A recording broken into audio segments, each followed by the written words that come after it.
Kasi po, syempre po, parang sinasabi po nila sa akin dati na wala daw po akong mararating kasi wala daw po akong star quality. Na sinasabi po nila na wala naman yung mararating, di naman siya maganda. So, masakit din po sa akin yun. Kasi parang inisip ko na lang din po na at least narating ko yung grand finals. Itong pangit na to, narating yung grand finals. So, yun na po yung parang inisip ko na. Talagang tumawag ako kay God na sana may mangyaring something na parang lulunukin nila lahat yung sinabi nila. Na pangit ako, wala akong mararating. Na hindi naman ako ganun kagalingan. Kaya po nagsimba po kami ni Mami sa Quiapo. Nagsimba po kami doon. First time po namin nun. Talagang super nag-pray po kay God. At anong dasal mo? Anong dasal mo sa Quiapo? Yun nga po yung sinabi ko na sana po, kayo na pong bahala. Sana po may mangyari sana po may mangyaring something na talagang Kakainin nila ang kakalan sila. Opo. So, after po nun, yun nga po yung nag-start po nung sa Sweden po. But go back Dumating to na the po grand lahat sa finals. akin. Opo. Go back, kanina kinakita doon. Go back to the grand finals. Nung tinawag kang third place, what was it like? Sige nga, ilarawan mo sa akin yung karanasan na yun. Hindi ko po maintindihan yung naramdaman ko kasi hindi ko nga po narinig, parang hindi ko po narinig yung mga sigaw ng tao. Ang narinig ko lang po yung talagang yung tibok ng puso ko, super lakas po talaga. Tapos yung ngumiti po ako kasi ayoko pong doon umiyak po. Ngumiti po ako na talagang parang gusto ko na pong umiyak. Pinigilan ko lang po. So, pagdating ko po talaga ng backstage, talagang sinabi ko po kay Mami na kung pwede na pong umiyak. Kasi super sakit na po talaga. Parang inipon ko po na habang nasa stage po akong nakatayo doon, katabi ko po yung dalawa na nandun din po si Ate Sara, na parang nagjo-joke lang po sila, din nagtatawanan sila. Tapos parang ako na, hindi ko po alam kung ano yung mangyayari na, kasi po syempre, hindi naman po sa sinasabi kong gusto ko po ako yung manalo. Dahil syempre po, kailangan po namin ni Mami ng pera. So, nung talagang tinawag po akong third, parang super po ako nanghina. Kasi parang, ang una ko pong naisip, paano na? Kasi di ba po, kasi kahit na sumasali naman po ako doon, hindi kulang pa rin po nung mga napapanalunan ko po. Gastusin mo. Minsan po, napupunta lang po sa sa Arkila lang po, nung sasakyan. Kasi po, minsan po may rehearsal pa po. Matagahawak ng banners. Opo. Siyempre, pamimeriendahin, pakakainin mo pa yun, Opo. di ba? Yun ang dahilan kung bakit ka umiyak. Yun ang dahilan kung bakit gustong-gusto mo manalo doon sa contest na yun. Pero anong nangyari sa'yo, Cherise? Dahil hindi naman sa wala kang place. Hindi ka nga lang grand, how do you call that?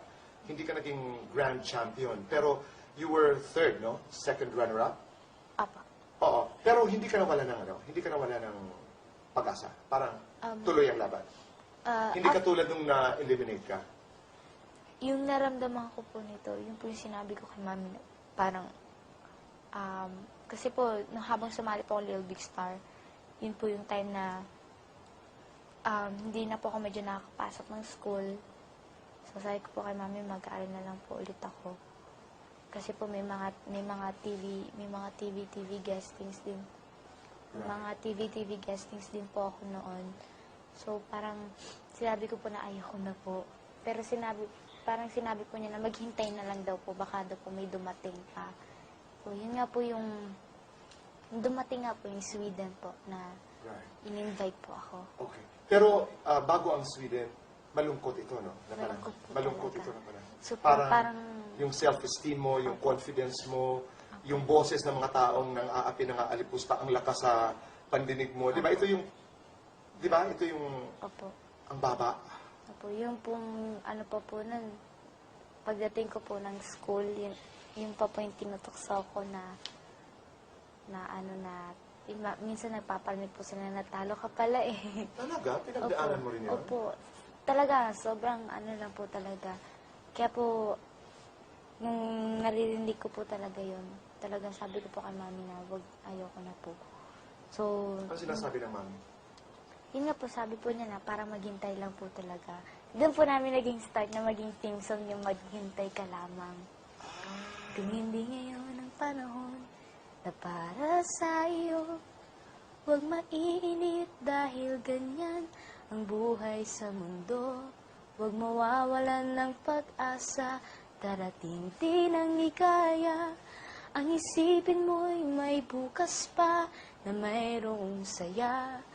Kabigo ay hindi hadlang upang tumakas ka.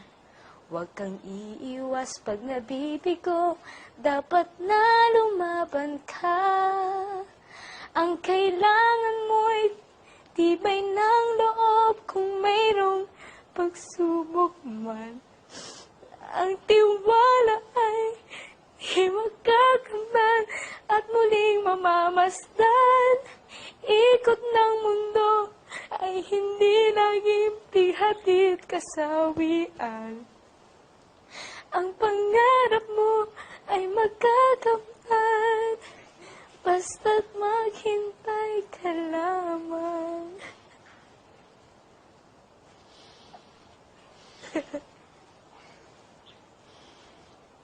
Alam mo, ang natututunan ko, Cherise, ay, at para ito sa lahat ng mga bata, lahat ng mga taong nangangarap, success is not easy. Hindi talaga madali, ano? At saka meron talaga mga tao na mahirap man sabihin ito, pero may mga tao na likas na hindi mabuti. May mga tao na likas na hindi mabuti sa kapwa. May tao na likas na may inggit sa puso. Pero ang sinasabi natin ay dapat, ang natututunan ko sa iyo ay dapat, we should not allow anybody to define us. We should not allow anybody to define our lives. Wala dapat makapagsasabi sa atin kung sino tayo. Maliban sa atin, maliban sa Diyos, maliban doon sa mga nagmamahal sa atin. Kasi isipin mo yung mga pangarap na namamatay, isipin mo yung mga pangarap na hindi natutuloy dahil sa pang-aalipusta, sa pang-aapi ng iba. Di ba may mga tao talaga na hindi nagdadalawang isip magbitaw ng hindi magandang salita, mga taong hindi nagdadalawang isip man magbitaw ng mga salitang nakakasakit. Ito ngayon habang pinakikinggan kita, parang sana doon sa mga taong minsan nagbibitaw ng salita, ng biro na nakakasakit sa puso, magdalawang isip. Kasi tingnan mo ikaw, tumahimik ka, tumawa, ngumiti, pero ang pinagdaanan mo pala talaga yung ang sakit. Parang ngayon ay intindihan ko na kung bakit ang tapang-tapang mo. Ngayon ay intindihan ko na kung bakit mahal na mahal na mahal na mahal mo ang mano.